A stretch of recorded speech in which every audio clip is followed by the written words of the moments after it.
What is going on, everyone? My name is the California Cougar, and today it's that time. Survivor Winners at War premieres tonight at 8 p.m., 7 p.m. Central.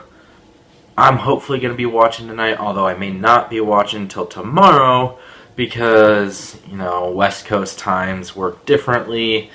Like, we start later, and CBS All Access doesn't like to put out the episode until it's, done, in which case, so tonight, it starts at 8 p.m. in the West Coast, which means it'll be 9 p.m. here when it starts. It won't be done until 11 p.m., in which case, it might be a little bit too late for me. I don't know. Maybe I'll watch it. Maybe I'll just wait till tomorrow. Maybe I'll just watch the first half.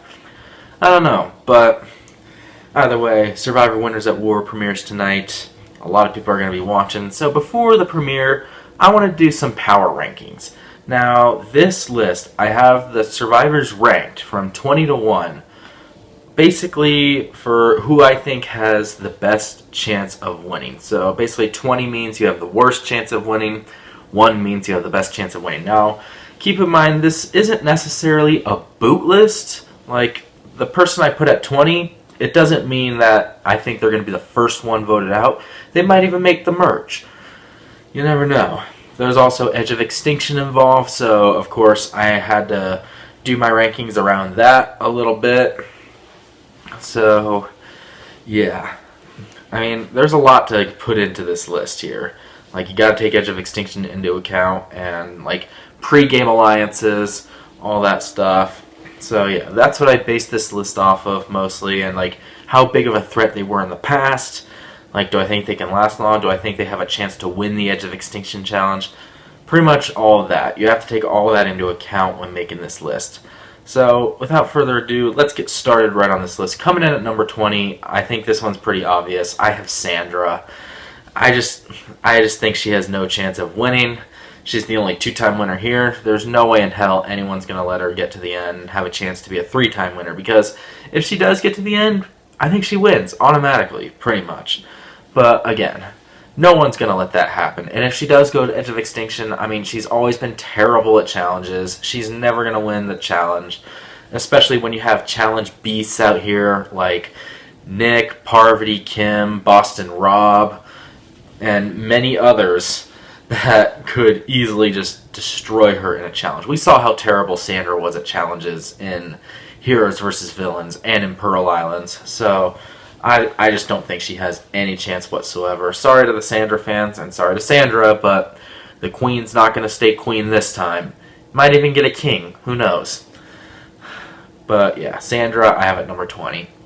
Coming in at number 19, this one was tough. I originally had this person at 20, but I moved her up to 19. And really, the only reason she's this low is because she's very close with somebody on the other tribe. So I think you guys know where I'm going with this. My number 19 is Amber. Now, the one thing with Amber that I think could allow her to go farther into the game is if Boston Rob gets voted out before she does. I think if they get rid of Boston Rob first, then Amber could very well go deep into this game without getting voted out or being sent to Edge of Extinction. I think she could go very deep into this game because people are no longer going to see Amber as a threat. They got rid of Rob, who's going to be her biggest ally. So, yeah, they don't have to worry about that anymore. And I think she could go deep if she gets past that. However, I don't think she's going to get past that because, one, I think Rob's tribe is stronger than Amber's tribe. Yes, they are on separate tribes.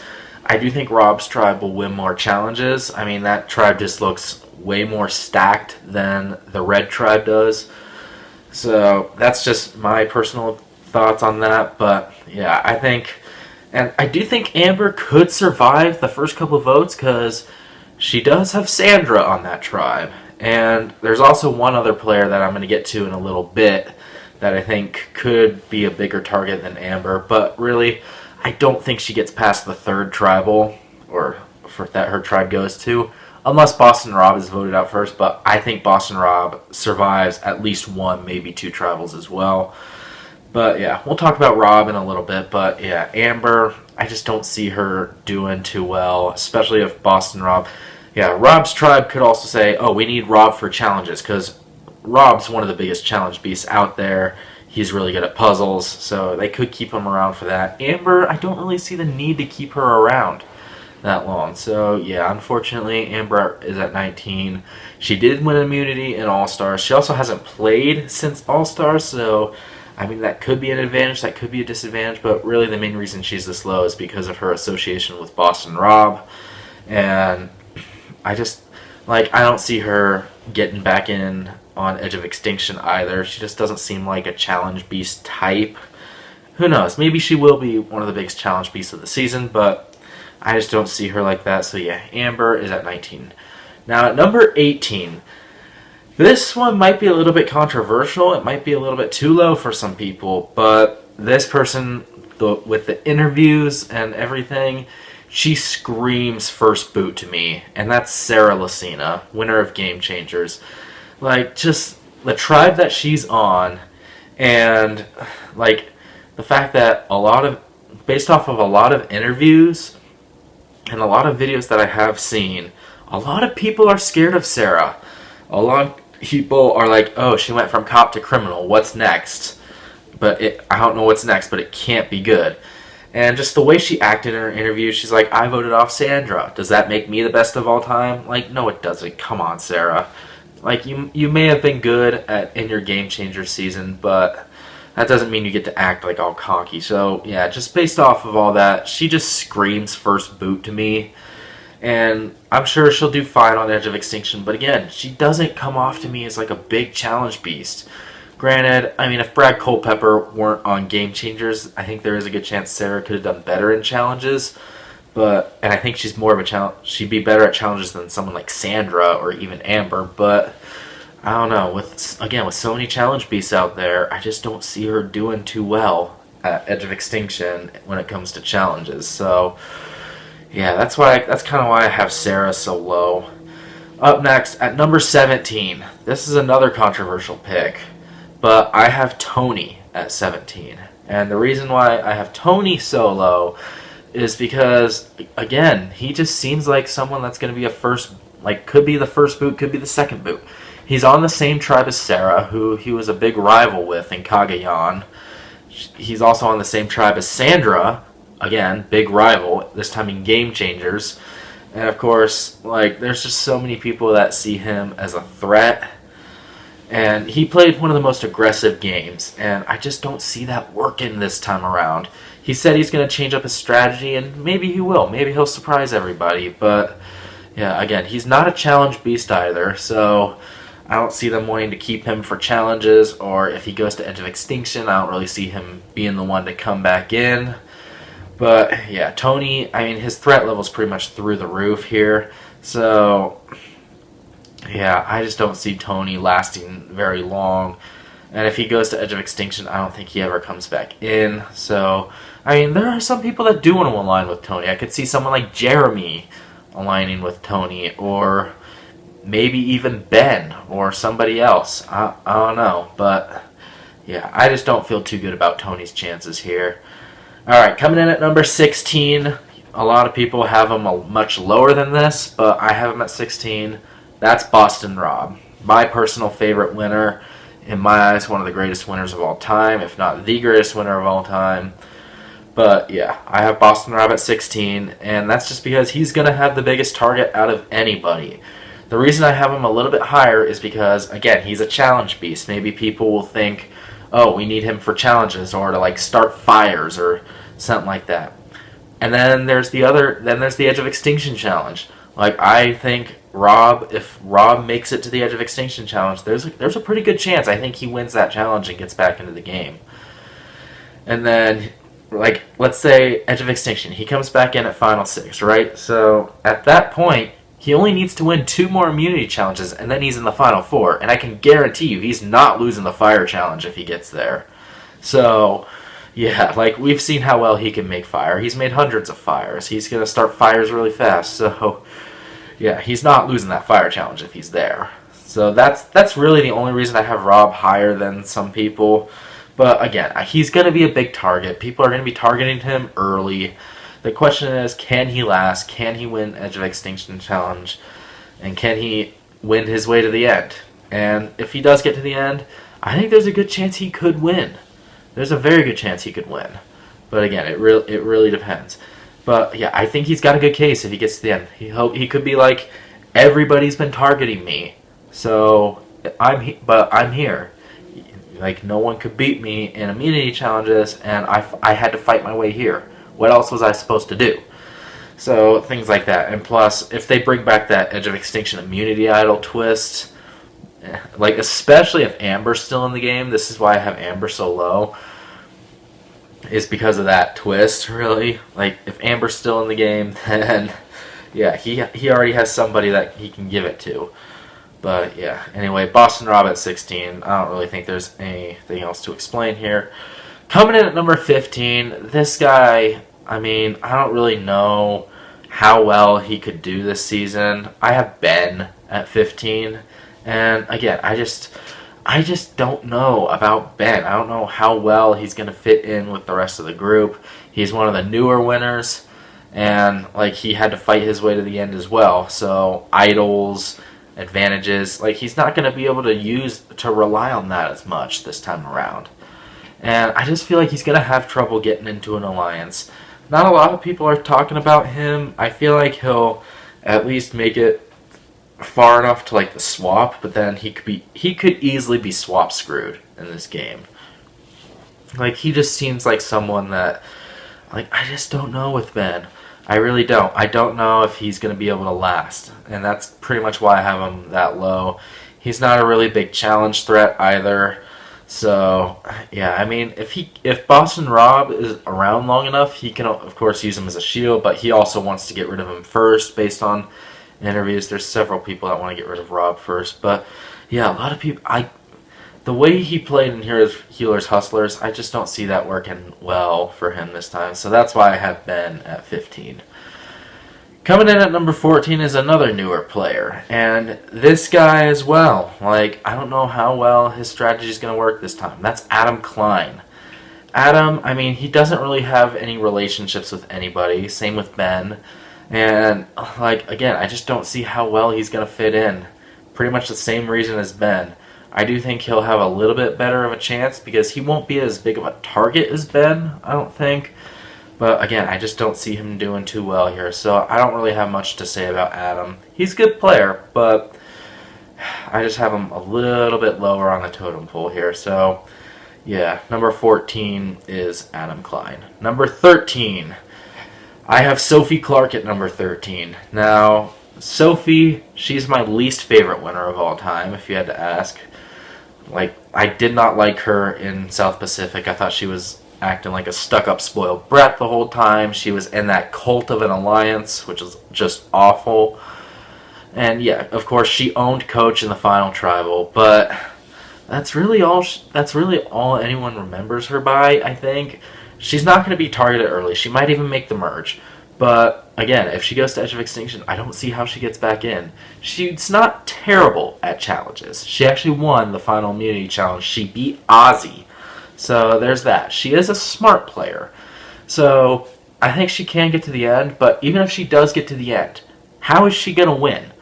I guess it really depends on who she's up against, but like, I don't see how she can win. She just, like, I know in an all-winner season, I really shouldn't be calling anybody a GOAT, but the way Sophie comes off in her interviews and all that, she just seems like she's going to, like, coast to the end, and she's going to be surrounded by people that play better than her. So that's really why I have Sophie so low at 13. I just don't really see too much going on with her. All right, number 12. I have Kim Spradlin at number 12. Now, this one might be a little bit controversial. I know some people have her much higher in their power rankings. Here's how I feel. A lot of these winners know how good she is. She's like the female version of Boston Rob almost. Like, basically, the way Rob played in Redemption Island is very similar to how Kim played in One World. Now, she's only back for a second time, but again, people know how good at the game she can be. So, I just think her threat level is going to be up there. She could easily be a pre-merge boot. She is good at challenges. She won a bunch of immunities, and again, I think she could have a good chance of coming back from Edge of Extinction and maybe winning her way to the Fire Challenge. I don't know how good she is at making fires, but yeah, like Kim's threat level, I just feel like is way too high for her to really have too much of, like, to have too much leverage. If she can get into a good alliance, she said she wanted to align with Amber, and I think that could help. But it could also hurt her too. Like, people are defending Boston Rob. Like, some people amazingly want to align with Boston Rob and Amber. I think that could hurt them in the long run because, like, but then again, it could also help them because they could use them as shields. So, yeah, who knows with Kim? Like, I just think her threat level is a little bit higher than what it should be. So, yeah, I have Kim at number 12. Coming in at number 11. Now, this one was tricky, but I ultimately went with the last big, huge, like, the big dog threat, as I like to call him, and that is Parvati. I have Parvati at number 11. Parvati is a very strong player. She's also got a lot of charm to her, but people are going to see through that this season. That's not going to work on this season. So people are going to see through that. Nonetheless, I do think she has a lot of potential to get into a very good alliance here. If she could get onto the same tribe as Kim, they're on different tribes right now, but if she could get onto the same tribe as Kim, I think she has a very good chance of potentially doing very well in this game. Again, I think she has a good chance of making the merge, but I don't see how well she's going to make. I don't see how deep into the merge she could get. She could be the merge boot. Who knows? Like the first merge boot. And again, on Edge of Extinction, I think she could do well on Edge of Extinction. She could win the challenge. But after that, like, they're going to target her again. And, I mean, how well can she do? Can she win her way to the end? Can she make a fire to get in there? So, yeah, again, Parvati's a tough one to predict, but I think she could do well. But I just kind of have her mid-tier for now. It's harder to predict with these ones.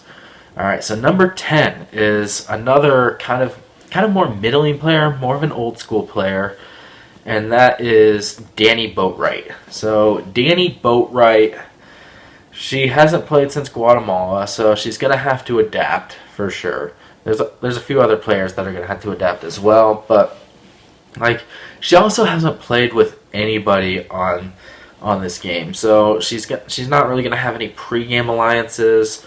I can see her running into trouble with that. So yeah, I really think that's going to be her downfall. She's not the strongest at challenges, but I mean, she's decent enough at them. She won a big immunity challenge in Guatemala. That was part of her reason for lasting so long. She lasted long enough so that people no longer targeted her. I don't really think that's going to work this time around. I see her going pretty deep into the merge, but people are going to catch on to that eventually, and I just think she's going to go out mid to late merge, maybe even just before the final Edge of Extinction challenge. And again, with all these challenge pieces out here, I just don't see her getting back into the game. So, yeah, I don't really feel too great about Danny, but I do think she'll go far enough. She'll last a pretty long time out there. I just don't think she'll do enough to win. And even if she does get to the final three, like, I don't really know what she's going to have to say. So, yeah, number 10, I have Danny Boatwright. Which leads me into number 9, and number 9, this one was a tricky one to predict. A lot of these later ones are pretty tricky to predict. Like these middle, like from like 6 to 14 almost was pretty tough to predict. But number 9, I have Ethan. And for similar reasons to Danny, like Ethan hasn't played since season 8. So he's going to have to adapt to idols and advantages and all that good stuff. He's going to have to get into a good alliance, which, again, I think he will. I think he'll go pretty far before he eventually gets inevitably voted out. But, again, people are going to catch on to that late. And with Edge of Extinction, I don't know how well he's going to do there. And if he gets to the final 3, I don't really know what he's going to have to say. He's going to be a big underdog, which I think will help him in the pre-game or in the pre-merge. But in the post-merge, who knows how far that'll get him. So, yeah, I have Ethan at number 9, right in the middle, pretty much. So, yeah, not much else to say there. Coming in at number 8. Number 8, a lot of people have this guy a little bit higher, and I think he can do very, very well. Or this woman, I should say. A lot of people have this girl way higher, and I think she can do very, very well. But I have her at number 8. Natalie Anderson is my number 8. So Natalie, I think she could be, like, she's either going to be an early target or she's going to go deep. Like, I just don't really see her anywhere in between. She's going to go early or she's going to go deep. She has that relationship with Jeremy, which I think will help her a lot. But again, who knows how far that'll get her. Maybe she'll make it farther than Jeremy. But yeah, I think people are going to see her as a physical threat. She's pretty good at challenges. So yeah, I think she could make the merge, but I think eventually people will catch on to her being a physical threat. They're not going to want her around too much longer, and I think she's ultimately going to get booted right around there. And if she does go to Edge of Extinction, I don't really know how well she's going to do with all the other challenge beasts out there. I think she'll do fine, but again, like afterwards, I mean, I'm a little bit iffy on Natalie, to be honest. I like Natalie a lot. I hope she does well, but I don't really see her winning this season. So, yeah. Now, coming in at number 7, I have Nick Wilson at number 7. Nick Wilson is the most recent winner, and I think he's a very solid winner. I think he can fit in well with his tribe. He's on the red tribe. I think he'll fit in long enough to at least survive the first few boots, make it to a swap, and then, like, he's good at forming relationships with people. Like, even if he doesn't have a lot of pregame alliances, I think he's good enough at forming relationships with people that he'll be able to go pretty far. And then he's good enough at challenges as well, but he's not too good to where he's going to be like labeled a physical threat. But there are some people as well that notice, like, he put on a lot of weight in 3 days for this show. So yeah, I know Jeremy talked a lot about that. So we'll see how well he does. But I have him pretty much mid to high tier. He could very well win this season. I think he could get up there. But again, I think he'll be more of a threat in the late game. But we'll see how well he does. So that's number 7. Coming in at number 6, I have Wendell. Wendell is kind of the same as Nick. He's more of a recent winner. Doesn't really have a lot of pre-existing relationships. He doesn't have a dom to work with. So he needs to find his dom. Like, who is going to be that player that acts as his dom? And will he be able to form enough social relationships like he did in Ghost Island? I mean, that's how he won Ghost Island. He formed that tight bond with Laurel, and that ended up getting him Laurel's deciding vote. So, yeah, the question is, how well will he be able to do that, and can he make it last? And honestly, I think, again, kind of like with Natalie and Nick, I think he's going to be labeled a physical threat in the late game, and they're not going to want to keep him around because he'll just win all the immunity challenges. So, yeah, I kind of have him a little bit higher than the others, but because I think he's more of a social threat than anything, but people are going to see that late in the game, and I think he'll fall just short of the final 6, and I don't think he'll win. I don't think he'll quite win the Edge of Extinction challenge. He'll get close. He might even get there. Again, this is not a boot-loose prediction. This is just who I think could potentially win. But yeah, Wendell, I think number 6 is a solid spot for him. So anyway, moving on. Number 5. I have Denise. Denise, and I think any of these top 5 could win, by the way. I really think any of these top 5 are potential winners. But I have Denise at 5. Denise, I think nobody's going to target her early on. She went to every single tribal council. She was the underdog in Philippines, and she ended up riding that all the way to the end. I don't think anybody's going to target her right away. And if they do target her, like, she's going to find a way to adapt. I think she's going to do very, very well. Now, if she goes to Edge of Extinction, I don't think she gets back in. I don't think she's good enough at challenges for that. But she's decent enough, I think, that she's like right in the middle, kind of, which is right where you want to be. Because I don't think anyone's going to label her as a physical threat. I don't think anyone's going to see her too much as a social threat. She's kind of a mid-tier player, and I think she'll go far because of that. But if she makes the final 3, the question is who will she be up against? Because there's a lot of people that I think will have better cases than her. That's my one concern with Denise. I think she's one of the more likely female winners of this season, but yeah, Denise is a solid player. I think she'll do very well. She could potentially win this season. Number 4, another woman that I think has a lot of potential to do very well, and that's Michelle Fitzgerald. Michelle Fitzgerald, I think if any female player can win, I think Michelle's the most likely. I really do. She's one of the most underrated winners in my eyes. She was a very big social threat. She's really good at forming relationships with people, and she's good enough at challenges as well. I mean, a lot of people didn't really see her as a challenge beast in Cougar, but she won a few immunity challenges, and she won that crucial jury vote out that ultimately helped her to win, I think. So I think Michelle, I think she's an underrated threat. Like, nobody's going to be looking at her as a target. I don't think anybody's going to be looking at her. She's going to cruise into the merge. She's going to cruise, like, probably to, like, final 6 or 7, I think. And she might even be in the final 3. But again, if she's in the final 3, it comes down to who she's up against. It really does. So, yeah, if she's up against someone like a Yule or a Jeremy or someone like that, Tyson.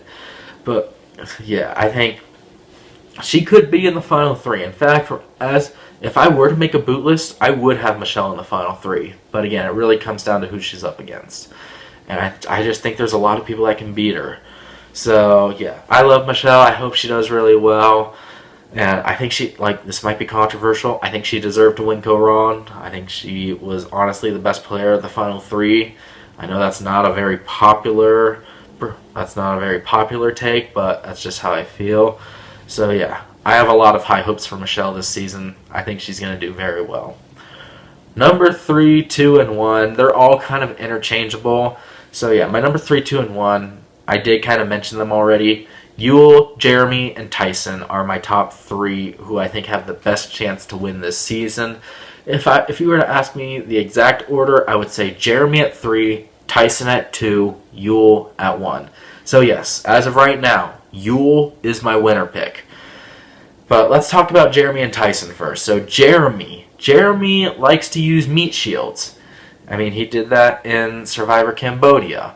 He had, like, he said he wants to align with Boston Rob this season. It could hurt him, but I think it could also help him a lot because no one's going to be looking at Jeremy.